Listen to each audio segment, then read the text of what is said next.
Buenos días para todos. Hoy es nuestro segundo encuentro con la mujer bicentenaria. Hoy es el segundo encuentro que tenemos de la RAE con motivo del bicentenario de Flores Nightingale y la propuesta que había realizado en la versión anterior de que tuviéramos algunos encuentros en torno a su pensamiento. Eh, ¿Por qué Flores Nightingale? Porque no es desconocido para todos nosotros que esta mujer colma bastante importancia, aunque muchas otras mujeres han tenido logros importantes en el tiempo, pero Florence colmó como muchas expectativas, llamó mucho la atención. De hecho, se conmemora este año su segundo centenario y por ello es el motivo por el cual vamos a recordar esas otras mujeres, mujeres de otros espacios del mundo, mujeres nuestras, y lo vamos a hacer en torno a lo que es el bicentenario de ella. La reunión de hoy se llama Flores Nightingale y la enfermería moderna. Es un momento en el que quiero que hablemos acerca de lo que fue la educación. Uno de los orientaciones que tuvo Nightingale, que fue la educación, y vamos a tener como varios momentos. Es importante que tengamos en cuenta que los temas históricos tienen vigencia, o sea, tienen vigencia para todas las personas que gustamos de ellos. Solo es necesario buscar el momento oportuno para que retomemos un suceso, una situación, un tema de interés y establezcamos estas conexiones que le den la importancia y que le den la relevancia que nosotros queremos. Repito, el caso de la conmemoración del bicentenario de Nightingale y los aportes que ella hizo en torno a lo que es la enfermería moderna como uno de los motivantes para esta reunión. Pretendo que cada uno de estos encuentros sean las puertas que se nos abren a futuros encuentros en torno a la historia. Son provocaciones que quiero hacerles a ustedes como una persona que gusta de la historia para temáticas que podemos desarrollar a profundidad. O sea, este es solamente un abrebocas, pero realmente lo que quiero es generar espacios de discusión, quiero motivarlos para que nos encontremos en otros momentos en torno a temas históricos. En este caso, vamos a hablar de lo que fue la educación de ella. En primer lugar, voy a hacer una introducción haciendo como un pequeño recordatorio de lo que vimos en la reunión anterior. Luego voy a hablar de lo que fue el pensamiento de Nightingale en torno a la enfermería moderna. Luego me haré un traslado para que retomemos esta enfermería moderna con dos mujeres de interés para nosotros, Juana Quevedo y Luz Castro de Gutiérrez, como mujeres que cuidaron, como mujeres que se interesaron en el cuidado y que cada una desde su perspectiva y desde la formación que se le permitió para la época, dieron sus aportes. Y finalmente haré una conclusión donde recogeré lo que es a Flores Nightingale, a Juana Quevedo y a Luz Castro de Gutiérrez, solamente como unos nombres más de la lista, porque va a ser solo un abrebocas de todas las muchas otras cosas que tendremos que decir en torno a ella. ¿Qué vamos a hablar con relación a lo que vimos en la reunión anterior?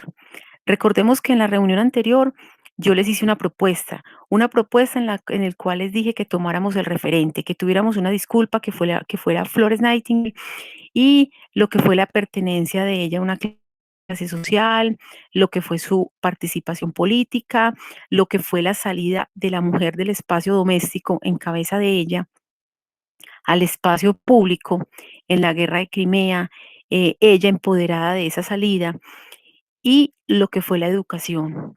Lo tenía aquí resaltado en segundo momento, pero realmente quiero que lo dejemos, que como es el tema central, no quería ubicarlo en primer momento. Este tema de la educación cobra mucha importancia y es el motivante o el desencadenante que vamos a tener el día de hoy para que hablemos de ella, de lo que fue ella y la educación.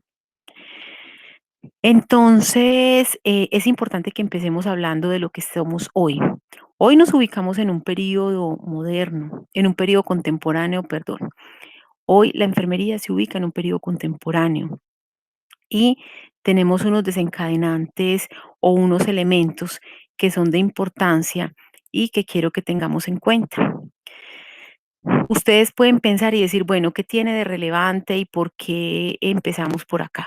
Pues resulta que lo que quiero hacer es como una retrospectiva. Entonces nos ubicamos en un periodo contemporáneo donde específicamente en enfermería podemos tener el acceso a una educación que primero es secundaria, luego accedemos a la educación superior y luego accedemos a la educación posgraduada o simplemente tenemos formación continua. Resulta que estar ubicados en este periodo contemporáneo también nos conlleva o también nos hace el abrebocas acerca de lo que ha sido la construcción de nuestro sistema conceptual teórico empírico. Y en él tenemos unos elementos que es el metaparadigma, tenemos el desarrollo teórico y tenemos un desarrollo empírico. Cuando hablamos de que tenemos un desarrollo empírico es que hemos tenido unos momentos, hemos construido unos instrumentos, tenemos el proceso de atención de enfermería que nos dan cuenta y nos permiten evaluar o medir o revisar desde el punto de vista cualitativo nuestros acercamientos al cuidado. Las teorías, han habido acercamientos profesionales a otras áreas del conocimiento, a la sociología, a la filosofía, a las matemáticas, a otras áreas.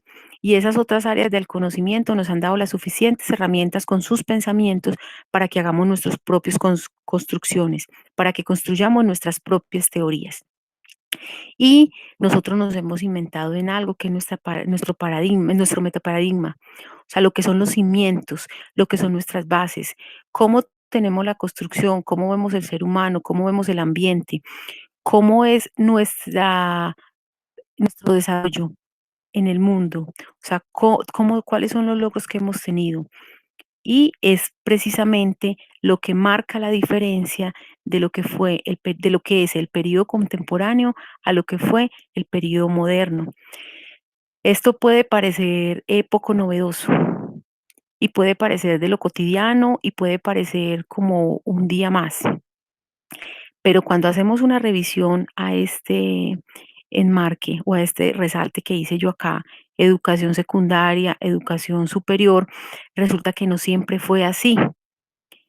Si lo dijera a la manera de cuento, había una vez que ese periodo contemporáneo que hoy tenemos y que lo tenemos enmarcado en unas pensadoras muy interesantes para nosotros, que las tenemos y que son muy familiares. Había una vez que esos pensamientos no estaban en manos de tantas mujeres. Había una vez que esos pensamientos estaban solamente bajo la responsabilidad de los hombres. Y había una vez que las mujeres no podíamos acceder a esta educación secundaria y a esta educación superior, pero resulta que hubo una pensadora muy interesante, una mujer, Florence, que sentó unas bases y marcó unas diferencias para que dijéramos que en el periodo moderno la enfermería tomó una forma diferente de verse. ¿Por qué? ¿Qué significó el periodo moderno para la enfermería? ¿Qué significó los aportes de esta mujer? ¿Qué caracterizó este momento?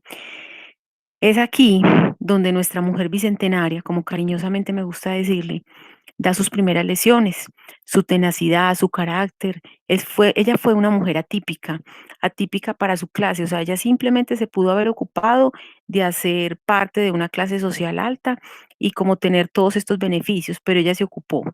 Ver a Flores con los ojos del siglo XXI puede parecer no usual, pero si vemos a esta mujer con los ojos en los que se ubicó, siglo XIX, siglo XX, ahí sí se marca la diferencia, porque puede no significar una novedad, o sea, el asombro o el reconocimiento que debemos tener es contextual, contextual para la época, porque resulta que ella dio las bases para lo que fue la enfermería profesional. ¿Por qué? Porque ella habló de un desarrollo de la educación. O sea, antes teníamos unas prácticas de cuidado, antes teníamos unos momentos en los cuales las mujeres desde lo doméstico cuidaban y se acercaban y realizaban asistencias y lo podemos hablar desde nuestra mirada comunal. Para nosotros en Antioquia es mucho más común, desde la investigación que realicé, hablar de la palabra asistencia. Entonces, ella sentó unas características, la educación. Cuando Nightingale sacó la educación y la puso como un tema bandera, ahí sentó las bases para que hubiera una enfermería profesional. Cuando ella habló de unos comportamientos que debíamos tener las enfermeras, fueron las bases para una área profesional.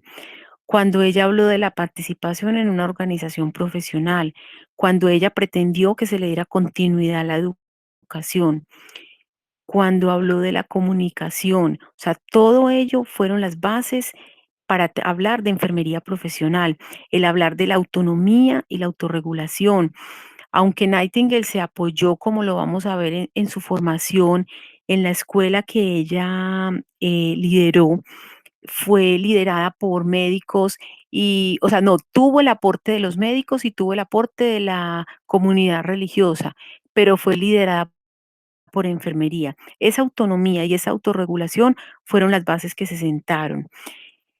Ella habló de un servicio a la comunidad, el ofrecerse, o sea, el dar ese cuidado de manera intencionada, también fue otro de los distintivos que ella planteó y que fueron todos estos los elementos que nos marcaron y que son las características de la enfermería profesional.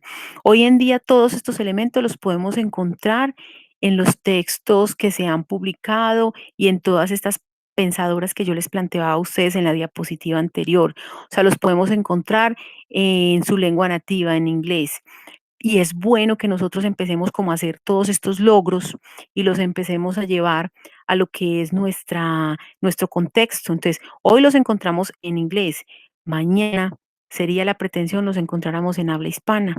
Todas las costumbres y todas tuviesen nuestro tinte, tuviesen nuestro sello. Entonces, eso es lo que marcó la diferencia para ella. El periodo moderno no fue favorable para la educación, o sea, fue poco favorable. La educación para la mujer en esta época no era lo cotidiano. Fue la posibilidad que le dio ella de ubicar estos cuidados en un lugar diferente. Entonces es aquí donde empezamos como a sentar todas esas bases y todas esas diferencias y toda la importancia que cobró para ella. Nightingale habló de aprender en el hacer, pero si reinterpretamos a esta mujer bicentenaria, si miramos el contexto, como les decía, todo lo que sucedió en aquella época, podemos ver que ella hablaba de aprender en el hacer, pero era porque las mujeres que pudieron acceder a a la educación, que salieron de la transmisión oral del conocimiento, ellas estuvieron enmarcadas en el conocimiento teórico, pero ahí terminó todo, o sea, en casa. En casa se educaron y en casa llegaron al matrimonio y ahí fue donde se perpetuaron. Entonces lo que hablaba ella era aprender en el hacer, salir del espacio doméstico. O sea, yo reinterpreto eso, era salir de lo doméstico. Y también habló de otra forma, era salir y mantenerse, educarse. Entonces es cuando yo tomo estas dos imágenes de ella, me aprovecho de estos registros y lo que hago es primero en el lado izquierdo muestro una imagen donde se hace una identificación de lo que fue la llegada de la mujer al espacio público, de lo que fue esa disculpa que se llamó la guerra de Crimea, en la cual ella pudo sacar a la mujer. Salió ella como mujer y luego sacó otro grupo de mujeres para que hicieran parte activa en el hacer y que ese conocimiento que primero fuera teórico en sus casas se llevara al hacer. Y luego, lo veo como un segundo momento, fue cuando terminó la guerra de Crimea, Nightingale se fue para lo privado, pero no fue para lo privado porque ella se retiró, no. Ella se fue para otro protagonismo y fue que trascendió de ese hacer y se mantuvo activa, pero desde lo que fue el saber de una manera formal. O sea, ella constituyó una nueva etapa del conocimiento. La mujer, además del hacer, debía continuar esa educación, que era los que yo les hablaba a ustedes en la diapositiva anterior, y les decía que sentó las bases de lo que es la enfermería moderna. Entonces, son dos momentos muy interesantes que debemos de recordar, que debemos interpretar, y lo que les digo, la historia se interpreta, o sea, no es tomar solamente la fecha y contar el evento, no, es hacer como esa reflexión, qué pasó en lo político, qué pasó en lo histórico, qué pasó en lo teórico, qué pasó en lo económico, en lo social, en lo étnico, que nos motivó y que hizo que algunas de esas situaciones que podemos parecer como Nightingale, que hablaba del hacer, pero era de un hacer buscando nuevas oportunidades para su género, para sus pares, que eran las mujeres. Entonces, ella es muy reconocida en lo que fue la investigación. O sea, Nightingale tuvo un gran protagonismo en lo que fue la parte de la investigación. Ella no solamente se limitó a cuidar, a aportar, no, ella observaba, tomaba notas e interpretaba y tomaba decisiones y hacía los ajustes que consideraba. Fue una gran gestionadora. Ella se ocupó de, de la educación, se ocupó de los hospitales, se ocupó de conseguir recursos, se ocupó de la capacitación, o sea, ella se ocupó de una gran cantidad de espacios y de momentos que pudieron ser de interés y que aportaron, pero tuvo también un protagonismo muy importante en lo que fue la educación, que es lo que nos ocupa hoy y que es donde vamos a tener como un gran, eh, vamos a profundizar un poco más en el poco tiempo que tenemos, en las limitaciones, pero lo que les decía es una provocación para que luego continuemos hablando. Hoy la que está aquí en este micrófono soy yo, Claudia Álvarez, que les está dando sus aportes, pero yo sé que ustedes allá están reflexionando desde la formación que ustedes tienen en educación, desde todos el bagaje y desde todas sus propias investigaciones, ustedes están también haciendo sus propias reflexiones y es lo que yo pretendo. Yo en este momento soy simplemente como la que genera unos puntos de discusión, pero luego nos vamos a encontrar para que hablemos un poco más en torno a ellos. Entonces, retomando este tema de la educación y de los aportes, hay unos momentos muy interesantes. Lo que ella buscó fue trasladar su conocimiento al espacio público, que era lo que yo les hablaba. Guerra de Crimea, educación. Ella no quería que ese conocimiento se quedara solamente en las casas de las mujeres de clase alta, quienes pudieron acceder a sus profesores y se formaron. No, ella quería que esas otras mujeres pudieran salir. Ella quiso que otras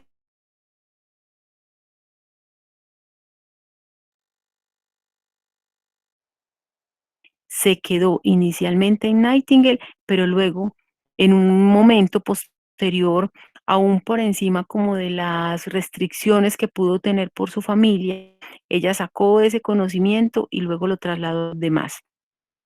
Fue un pensamiento liberal, fue una mujer que tuvo un pensamiento de avanzada, fue una mujer que tuvo unas ideas reformistas, de hecho hizo muchas reformas bien conocidas por todos nosotros, tuvo un pensamiento muy liberal y contó con el protagonismo, contó con el aporte de alguien que fue importante en su vida. Yo les mencionaba y les decía, la educación, las decisiones, la política, las normas, todo estaba en cabeza de los hombres para aquella época, pero ese hombre que la acompañaba a ella, ese hombre que hizo parte de su vida, que fue su padre, la acompañó y marcó un elemento muy importante. Y aquí quiero ver como un resalte y quiero cambiar de color, porque fue su padre. Su padre fue un motor en el cual Nightingale y su hermana se pudieron formar y se pudieron formar con unas características muy especiales. No se formaron como todas las mujeres de la época, no. De acuerdo a la línea que tenía cada una de ellas, tuvo las posibilidades. Nightingale se formó en matemáticas, se formó en filosofía, se formó en estadística. Su hermana tuvo otras líneas de formación y de eso se apersonó él. Entonces son elementos muy interesantes que debemos de mantener y que debemos de rescatar. Quiero que dejemos aquí como en un pequeño break, como en un paréntesis, déjenlo ahí guardadito, lo que fue Nightingale y su padre, porque ahora vamos a ver que otra mujer, otra de nuestras protagonistas, otra de las mujeres que aportan en el cuidado, también contó con el apoyo de su padre. Finalmente, toda esta línea de pensamiento después de que Nightingale, de la guerra de Crimea, cuando terminó, y ella se trasladó a otro espacio más privado en el que ella se dedicó a hacer sus aportes y a crear instituciones de educación y a que las mujeres aprendieran como todo este conocimiento, todo lo que ella había forjado. Ella lo hizo en primera instancia en un hospital, 1859. Este hospital lo que ella hizo fue el centro o la parte educativa que ella creó, la amarró a este hospital. Y las mujeres tenían un conocimiento teórico y luego iban y realizaban la práctica. Recuerden que ella lo que buscaba era no permitir que las mujeres regresaran a ese espacio doméstico, sino que se mantuvieran en el espacio público, en ese espacio que había sido hasta el momento negado para ellas o muy restringido y por los cuales ellas no podían casi acceder. Evidencia ello. Cuando hablamos de temas históricos, uno a veces puede generar muchas especulaciones y puede decir fue esto, fue aquello, fue lo de más acá o lo de más allá. ¿Cómo hace uno para dar cuenta de que esos pensamientos realmente sí tienen unas bases, tienen unos fundamentos? Aquí quiero presentar un pequeño escrito donde ella dice, aunque desde el punto de vista intelectual te ha dado un paso adelante, intelectual. Desde el punto de vista práctico, mire, ella aquí sigue siendo un reclamo a que la mujer la mantenían en la formación teórica, pero no en la práctica, no podía salir de casa. Entonces, repito, desde el punto de vista práctico no se ha progresado. La mujer está en desequilibrio. Su educación para la acción no va al mismo ritmo que su enriquecimiento intelectual. Nightingale, 1851.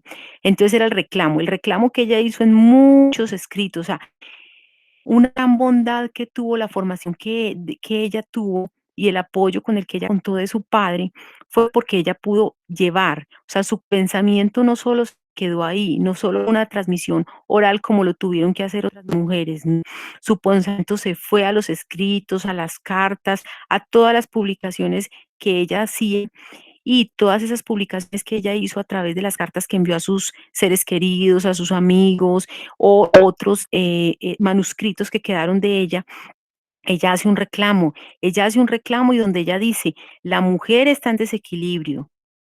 Y esta es otra palabra que es importante que la tengamos en cuenta, porque ahorita que miremos otras mujeres que quiero que saquemos rápidamente, también vamos a ver que hay un desequilibrio, pero que esas mujeres trataron de pasar por encima de eso, aprovecharon de esas limitaciones que tenía, lo convirtieron en ventajas y fue los aportes que pudieron dar. Retomando el tema de Nightingale y su escuela, yo les decía que ella en 1859 formó una escuela y esa escuela la vinculó a un hospital. Pues resulta que las personas o todas las mujeres que se formaron en esta escuela tenía como unas premisas o como unas pretensiones. Entonces, primero que todo, las mujeres, estas alumnas dependían únicamente de la enfermera jefe, o sea, ellas eran quienes las orientaban. Pero miren algo aquí importante.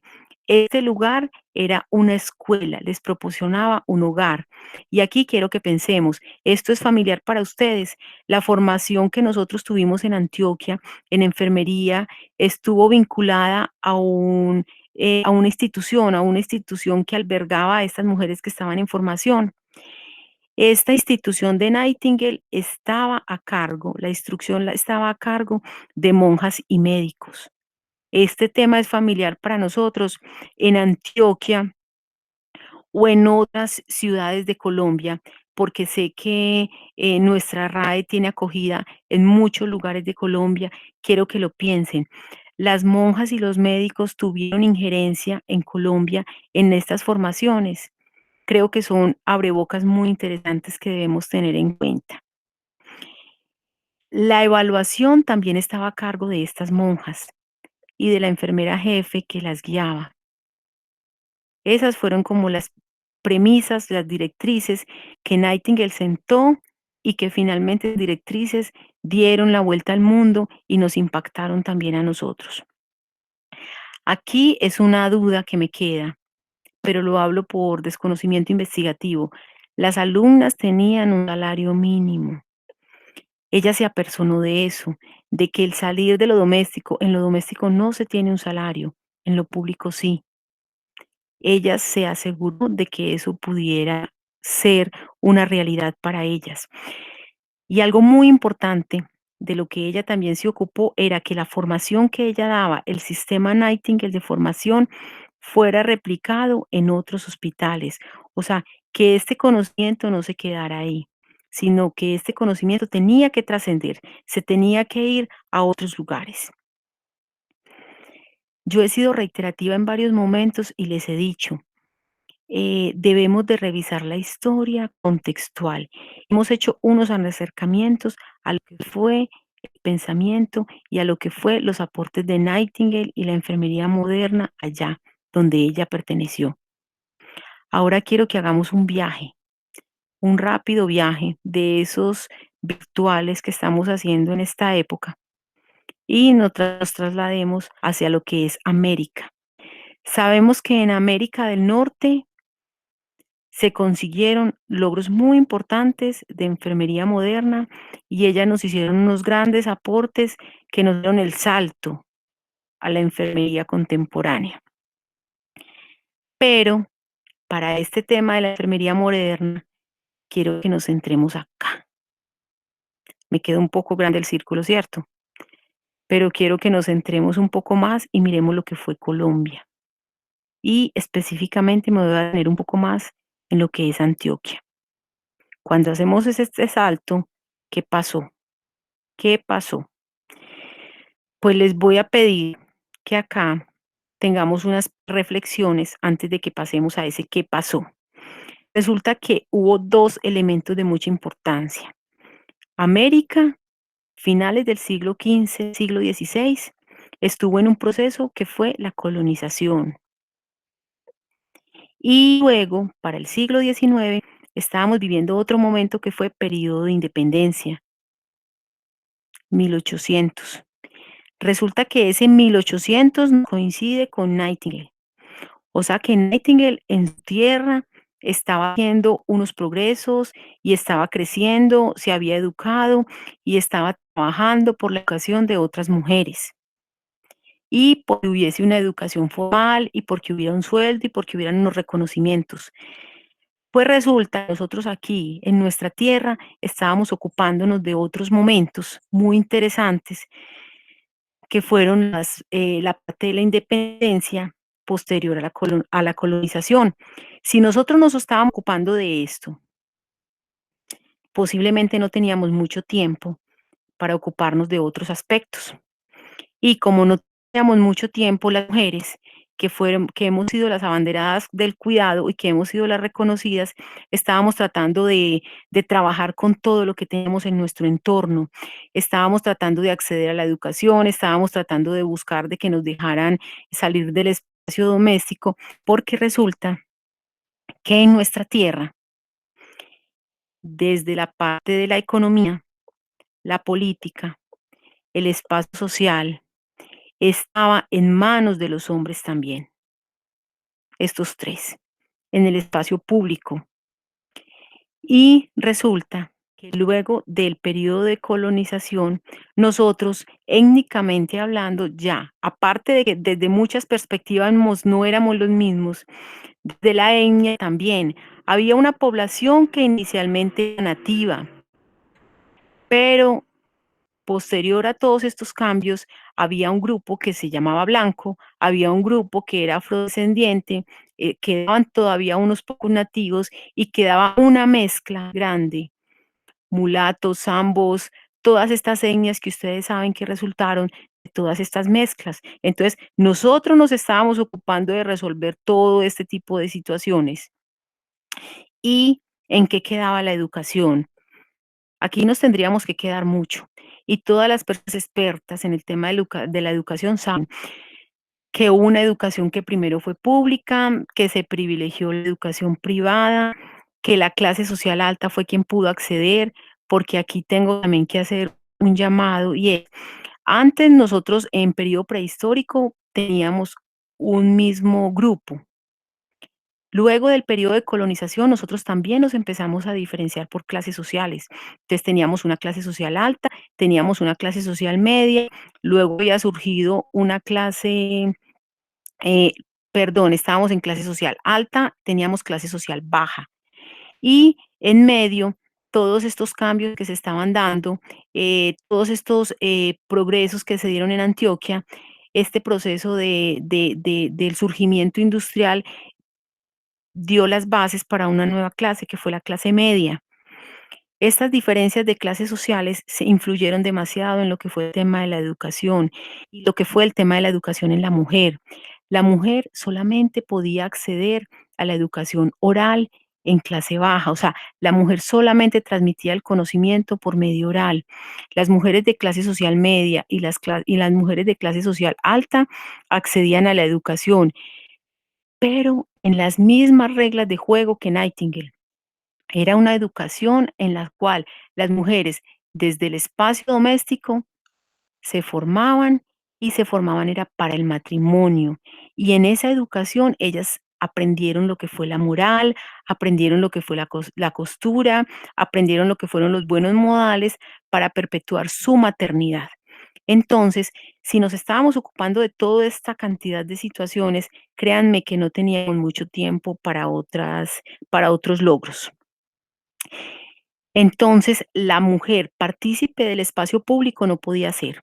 Me voy a apoyar en 2 pinturas de nuestro autor Pedronel Gómez, de mural y un fresco, donde quiero hacer un llamado. Miren, en el lado derecho vemos los hombres. En estas pinturas lo que él hacía era un llamado de atención, tomé un poco de agua que ya la estaba necesitando.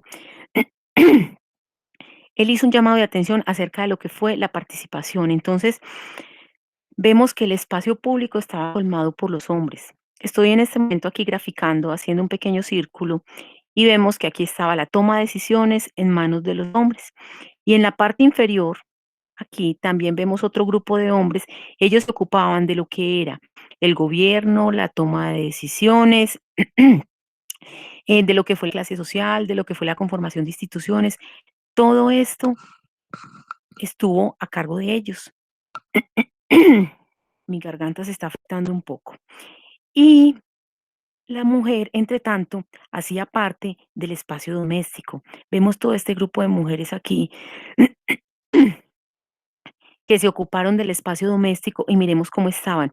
Mujeres mayores que custodian a las mujeres más jóvenes que están ocupándose de la lactancia y vemos en el centro, ellas están custodiando todos esos retoños que están creciendo, todos esos pequeños que finalmente se ocuparon de lo que fue la política. Entonces, ellas tenían que cultivar lo que eran las futuras generaciones, asegurar que hubiese mano de obra, asegurar que se pudiera dar respuesta a todo ese proceso industrial que se estaba dando. Entonces, entre tanto, las mujeres no podían tomar parte en el espacio público. Las mujeres debían permanecer en el espacio privado y en el espacio privado no se educaban. Las mujeres de clase media y clase alta sí se educaron y ellas salieron al espacio público, pero con el permiso eclesial, con el permiso que les dio la Iglesia Católica, porque ellas salieron a hacer salvación para sus almas y ellas lo que hacían era actos de caridad, lo que hacían eran obras de beneficencia para aquellas mujeres que eran pobres o para los niños o para todo este tipo de personas que eran vulnerables. Esos eran los servicios que ellas ofrecían y eran los momentos que ellas tenían de participación en el espacio público. Pero las mujeres de clase alta se educaron fue para perpetuar su participación en el aumento de la población y en educar a sus hijos y en mantener los buenos principios. Es de resaltar que algunas de estas mujeres no todas se mantuvieron en este espacio. Entonces quiero que presentar en poco tiempo lo que fue Juana Quevedo y Lustro de Gutiérrez. Estas 2 mujeres fueron atípicas para la época. Yo les estoy hablando todo el tiempo del espacio doméstico, pues resulta que estas 2 mujeres interesantes se salieron de este espacio. Ellas se fueron al espacio público y es aquí cuando encontramos a Juana. Es un familiograma que quise ubicar de fondo, pero realmente resalto las imágenes porque tengo la claridad de que ustedes no lo pueden ver. Pero entonces yo ubico a Juana acá y tengo que decirles que Juan tuvo un padre muy interesante, su papá se llamó José Ignacio Quevedo. José Ignacio Quevedo se ocupó de educar a Juana. Yo les decía a ustedes que pensaran en Flores Nightingale y el apoyo que recibió de su padre. Pues no solamente fue Flores Nightingale en su espacio, sino que Juana también recibió la educación por parte de su padre. Florence la recibió de profesores privados. Juana Quevedo la recibió de su padre. Su padre, que era médico reconocido en Antioquia, se ocupó de que Juana aprendiera todos esos saberes de cuidado. Y resulta que muy cercano a Juan, ella tuvo un hermano que se llamó Tomás Quevedo y nació en 1848. Juana, cuando vio el familiograma, asimiló que Juana fue después, o sea que Juana debió haber pertenecido más o menos a 1860. Si yo hago esas conexiones, entonces, es interesante decirles que José Ignacio Quevedo formó a Juana y que Tomás Quevedo se formó también en medicina y Tomás se certificó, pudo recibir titulación, pero Juana no. Juana no pudo recibir titulación porque era una mujer. Resulta que el José Ignacio Quevedo, el padre de Juana, y Tomás pertenecieron a la Academia de Medicina en 1887. Eso a mí me da pistas suficientes para decir que ellos tenían un lugar reconocido en la sociedad. Además de eso, Juana era nieta de José Félix Restrepo. Todas estas pistas dicen que Juana, al igual que Florence, tenían un reconocimiento social. Pero miren lo que nos dice este autor en uno de sus escritos. Dice, Juana, a quien por ser mujer no se le permiten estudios formales, lo hace con su padre. Les acabé de hablar en la diapositiva anterior de José Ignacio Quevedo. Y ella descuella como médica. Los médicos asumieron y adoptaron a Juana para su saber, pero realmente Juana no tuvo titulación. Juana ejerció a un consultorio, pero como me decía uno de sus descendientes, quien me facilitó esta fotografía, Juana bien fue una mujer cuidadora, pero ella no tuvo titulación. ¿Por qué soy tan enfática? Porque recuerden que yo estoy hablando en este apartado acerca de lo que fue la educación. Me parece muy interesante establecer esa diferencia en que Tomás se tituló y Juana no lo pudo hacer. Ambos pudieron llegar al mismo nivel de formación. Tomás se especializó en París, Juana no lo pudo hacer porque ella, recuerden, les decía, era mujer y no podía recibir titulaciones por esa connotación de mujer. Luz Castro de Gutiérrez fue otra mujer muy interesante. Ella fue posterior a Juana, nació en 1908, fue una mujer de clase social, fue nieta de Carlos Castro Saavedra, un poeta conocido, y ella, a diferencia de Juana, sí pudo recibir, o sea, ella recibió una educación de un médico reconocido que se llamó José Ignacio Barbieri. Se formó en Bogotá y recibió un título de enfermera. Yo aquí tengo que hacer una salvedad. Ella recibió un título de enfermera, pero con los requerimientos de la época. O sea, yo no puedo decir que fue una titulación formal, no. Resulta que cuando se oficializó la educación y cuando la medicina se llevó al espacio formal, se llevó al espacio universitario, los hombres fueron quienes se fueron a titular, ellos formaron escuelas privadas y en esas escuelas privadas de Bogotá, de Antioquia, de otros lugares, de otras regiones de nuestro país, ellos formaban a las enfermeras y las titulaban en escuelas privadas. Este caso lo tuvimos en Antioquia, o sea, en los casos de escuelas privadas los tuvimos en Antioquia y Luz Castro de Gutiérrez fue en Bogotá con el doctor Barbieri. Resulta que ella recibió una titulación de la escuela que él tenía. Pero resulta que, aparte de que ella se formó como enfermera, era una mujer gestionadora, era una mujer política, y ella vino a Antioquia y se ocupó de que las mujeres y los niños tuviesen las mejores condiciones. Y es para decir que en Medellín tenemos una clínica que recibe su nombre, Luz Castro de Gutiérrez. Aparte de eso, ya tuvo liderazgo en la conformación de lo que fue el Banco de Sangre y la participación en otros espacios. Es aquí cuando yo rescato, vemos que tenemos a Flores a nivel internacional, pero aquí nuestro tenemos a Juana, que fue una mujer que se educó, tenemos a Luz Castro de Gutiérrez, que fue una mujer que también se educó y que dieron mucho de qué hablar. Y algo que es interesante para que tengamos en cuenta es que Luz Castro de Gutiérrez recibió una condecoración internacional que se llamó la medalla Flores Nightingale. Aquí establecemos un vínculo también de mucho interés y es el momento para que yo vaya haciendo un cierre, que creo que estoy pasando de tiempo, y les muestre que Flores Nightingale, Juana Quevedo, nuestra, Luz Castro de Gutiérrez, nuestra, comparten afinidades. Florence en su tierra contó con el apoyo de su padre y se formó, se tituló y dio mucho de qué hablar. Juana se formó al lado de su padre y en la época también dio mucho de qué hablar en nuestro contexto. Y lo que quiero es que la saquemos de ese anonimato que en algunas veces pueden permanecer y se pueden quedar. No, estas mujeres tienen que tomar protagonismo. Luz Carlos Gutiérrez ha tenido mucho reconocimiento y mucho protagonismo, pero quiero que la sigamos pensando. Es una mujer muy interesante que sentaron las bases de cuidado a lo que tal vez posteriormente fue nuestra facultad, o sea, fueron conocimientos, fueron aportes en el cuidado que tenemos que valorar y que no debemos dejar olvidados. Fueron mujeres, tres mujeres diferentes que en sus contextos dieron importantes aportes a lo que fue la educación, a lo que fue la conformación de la enfermería profesional, a lo que fue el que la enfermería llegara a su periodo moderno con todas las características que les mencioné, los aportes de la enfermería moderna. Yo me podría quedar aquí hablando con ustedes, mirando otros puntos y sería una locución muy interesante y que pudiéramos interactuar. Pero en este momento creo que ya estoy sobre el tiempo, debo de terminar mi presentación. Aquí queda mi correo electrónico para que me transmitan todas sus inquietudes y podamos tener otros espacios.